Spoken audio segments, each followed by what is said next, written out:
Good evening and welcome to a special edition of Politics Unplugged. I'm Anne Trujillo. And I'm Marshall Zelinger. Tonight we're taking a closer look at how the Donald Trump White House is shaping up. The president-elect getting a visit today from one-time presidential rival and former Texas Governor Rick Perry. He's believed to be a possible contender for Energy Secretary, but it's this weekend's meetings with Mitt Romney and retired General James Mattis that are still sparking most of the Trump talk.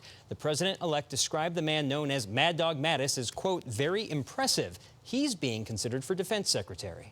Mattis has been critical of defense cuts, of announcing drawdowns in Afghanistan in advance, of the U.S. detention policy, and our approach to fighting radical jihadists. But women in the military, George, may have concerns about where he stands on the issue of women in combat. Oklahoma Governor Mary Fallin and Newt Gingrich also meeting with Trump this week. And joining us right now to talk about these meetings and the Trump transition is Steve House, the chair of the Republican Party here in Colorado. So thank you so much for being here tonight. Tell us more about what you know about these meetings, and specifically, is anyone from Colorado on those lists? Oh, I'm certain that there are people from Colorado on the list. I think we saw today in the paper there was a discussion about Bob Beaupre, an Interior Secretary, and they'll look at all of our congressmen, just for what they bring to the table or what they could add to this administration. Now, you were just telling us that you helped vet some of the people that are going to go up the ladder, at least for a certain region? We will be looking at lower level positions, not so much the secretaries of, cabinet positions, of course. That's being handled in Washington. But sure, anybody in this region who we happen to know we're going to have some input on, who wants to have a position in the administration, we'll give them a write-up feedback and we'll send it up to New York. What other input can you offer, or do you get to offer, I should say? I think they'll ask us our opinion about almost anyone and what they might bring or fit. They'll also ask us what needs to be done. So, if we're talking about veterans and supporting veterans, which is a big issue for Donald Trump, we're going to talk about how the VA in this region runs, what changes may need to be made, what we'd like to see happen, what we hear from the streets from people that are veterans. Those kind of things happen on a regular basis. All right, specific to veterans then, you had someone like Congressman Mike Coffman along with Senator Cory Gardner both call for President-elect Donald Trump to drop out about a month before the race. I mean, they drop out of the race. Have you talked to either Senator Gardner or Congressman Coffman? Both. What have they said about this? I think they're both very excited about the potential of having both houses of Congress and a president that's a Republican, so they can get some of the things that they've wanted to get done for a long time done. They've moved past the idea of whether he should or shouldn't be president. The people decided that, but both guys are very excited about what's going to happen. Do you think Donald Trump has gotten past that? I don't know that he's looked at the two of them just yet. I don't know that they're going to go to New York and have an interview. I think there's so many congressmen and so many senators in this country that may or may not play roles. I think the other thing about Colorado you got to remember is if a senator were to move up, then a Democrat governor would appoint the next senator. So probably Donald Trump has been told to leave the senators alone in states where there are Democrat governors for sure.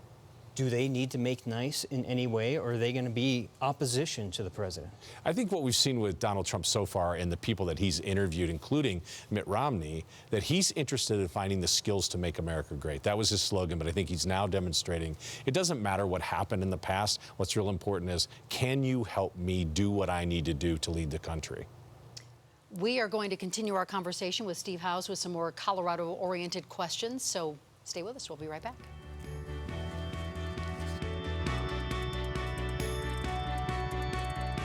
Still with us live in the studio, Chairman of the Colorado Republican Party, Steve House. Again, thanks for staying with us tonight.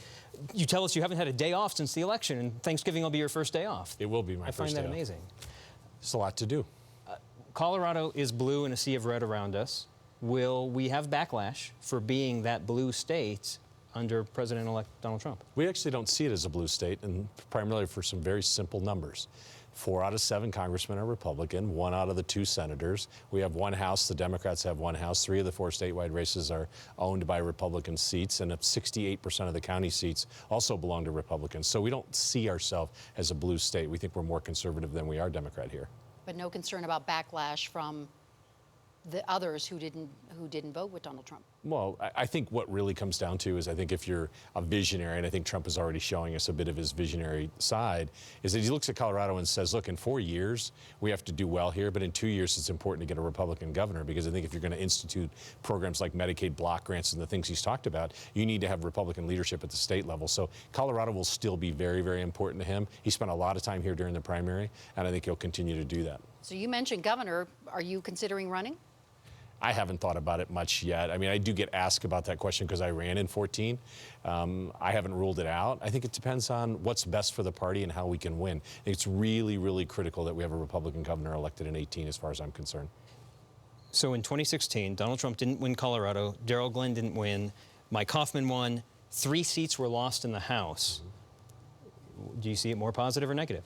I think when you look at presidential elections in recent years, we've not only lost the presidential election twice when Barack Obama was running and now once with Hillary Clinton, but some good things happened. Heidi Ganahl won a statewide race with almost as many votes as Hillary Clinton had. We won Pueblo County. Donald Trump beat Hillary Clinton in a county that hasn't been won by a Republican since '78. We didn't lose the Senate. In presidential election years in the past, if we held one body, we typically lost it and then took it back in the midterm. So we held our ground probably better than we did in 2012. I think if you look at the numbers, and we're okay with that. We'd rather have done better in the House, but that's why we're looking so forward to fair redistricting in 2020.